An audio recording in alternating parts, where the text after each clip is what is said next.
તો હેલો મિત્રો, કેમ છો? મજામાં જશો તો સ્વાગત છે તમારા મારા બ્લોગમાં. આજનો બ્લોગ તે માટે છે કારણ કે મારા દાદી ગુંદાનું આથરું બનાવવાના છે. તો ચાલો દેખાડી દી મારી દાદીને. મારા દાદી ગુંદા અને ગરમર બધું વેચી નાટલા ગુંદા લઈ આવ્યા છે.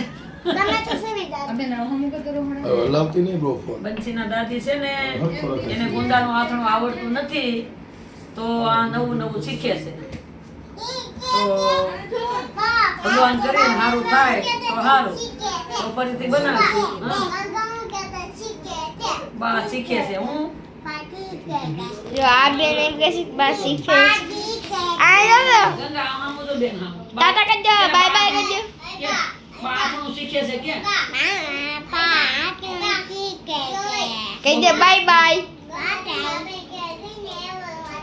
કહી દે હું કેવી લાગુ છું. અથાણામાં નાખવાના બનાવવાના છે. કાઈ ઓલા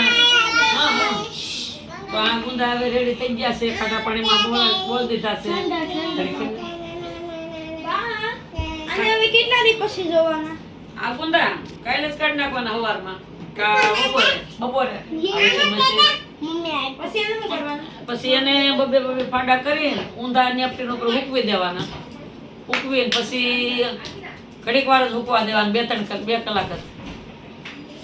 2 કલાક ઉકવીને પછી આથણું જે બનાવેલું છે ને લાઈ બતાવી દઉં, એમાં જ નાખવાના છે. તો ચાલો પાણી પેલા મોટું. તો ગાઈસ ચાલો આપણે આથણોનો મેં બ્લોગ મૂકો તો ને તે આથણો પાછું કાઢી લઈ. જો એ નથી, બીજું છે.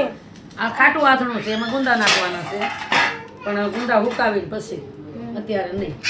અત્યારે જો આ આથણું છે તે થઈ ગયું છે. એમનો બિલકુલ રેડી. આમાં નાખવાનું છે ખાલી ગુંદા, પછી આપણું આથણું થઈ જાય રેડી.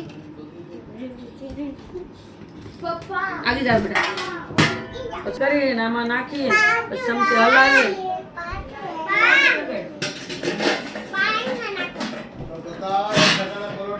તો હેલો મિત્રો, હવે આપણે અહીંથી બ્લોગમાં પૂરું મતલબ 2 દિવસ પછી આપણે જોયું તો કેવા થાય છે ને કેવું નથી થતું તે આપણે બધું 2 દિવસ પછી મારા બ્લોગમાં બન્યા રહેજો. ને મને લાઈક શેર ફોલો નથી કરતા તો પ્લીઝ પ્લીઝ પ્લીઝ કરો.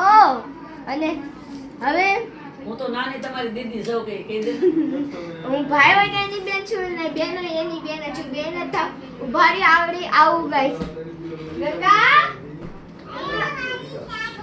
મારે આની હામું ન હોય ને કે મારી બેન નાની છે, ફોલો કરશો તો માથામાં ટો.